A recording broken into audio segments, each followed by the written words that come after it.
why great man theory in history just doesn't work, and in general, in my opinion, is a very terrible way of looking and analyzing history. And oftentimes, we really easy fall into the trap of thinking great men are the architect of great historical event because well, it's narratively convenient. Also, you have to just watch some of these Zenless Zone Zero B-roll footage in the background because I can't really find anything else to put it on the background for these type of topic. So you might as well just enjoy some high octane actions while you hear somebody rant about why Great Man Theory is bad.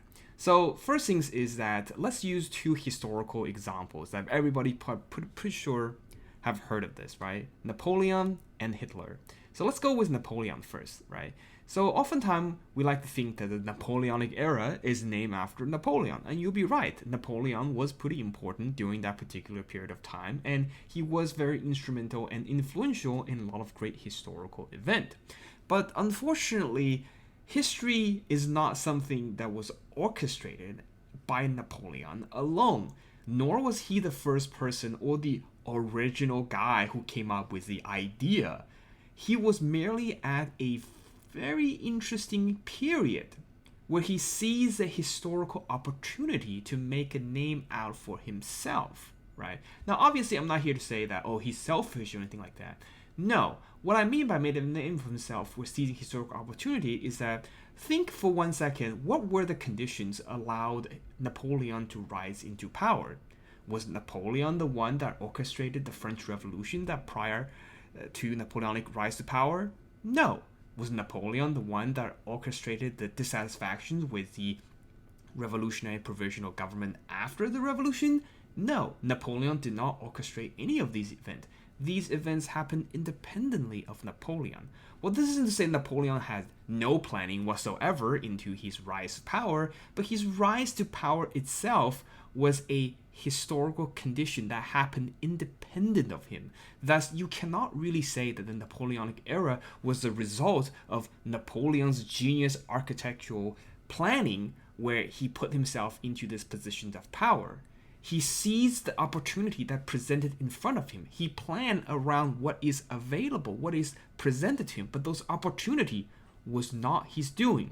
This is the reason why you can't really use great man theory to understand history, right? If this was a movie or TV shows or whatever, all of this would have been architect behind the scenes by Napoleon, and that would make narrative sense. But it doesn't really work in real life history because real life events happens oftentimes unpredictable, and it's not something that a lot of people plan it from happening.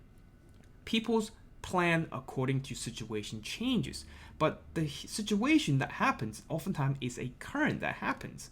So Napoleon, while is responsible for some great achievement later on down the line, but the Napoleonic era was not the result of Napoleon's genius. Now, the second example we can take a look at this, let's say Hitler, as I mentioned earlier.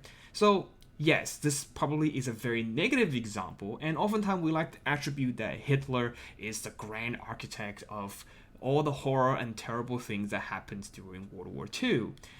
But let's think for a second. What were the conditions that allowed Hitler to rise to power? Was it Hitler's genius behind the evil plan to make everyone in Germany and the majority of peoples in Europe anti-Semitic?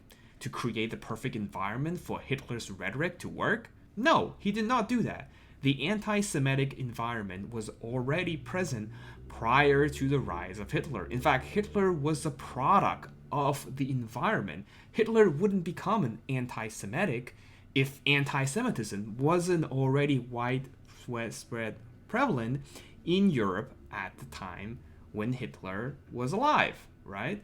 Another thing is that we like to think Hitler was solely responsible for his rise to power with his genius leadership in the Nazi Party when the Nazis weren't that popular. But the problem here, once again, arises from the fact that the Nazi Party did not have the opportunity to make the 1930s economic recessions that allowed the Nazi Party to have the opportunity to gain popular support through their rhetoric, right? The market crash, the economic conditions in the 1930s happened independently from Nazi Party. And we can even further tell that the fall of the German Empire at the end of World War One was not work of Hitler. Hitler was a nobody in World War One. He was just a soldier among millions of other soldiers. He did not plan everything that happens around him to create this perfect storm to allow him rise into power. All of that happens independent of him, and that's the reason why it is very crucial to not look at history in these gray man theory lenses. Now, this isn't to say that these people has no role or have no planning, but oftentimes that is what happens after, right? So great historical turbulence happens. Some people, through combination of luck and planning, seize that historical opportunity that arises in front of them. Then they become the great man of history, not the other way around. It's not like building a building where the architects first come up with a blueprint and then everyone else build the building. No, it's more like there's already a shape of a building there and someone just decided, you know what, I'm just going to finish building this building. That's basically the reason why great man theory is terrible at understanding history.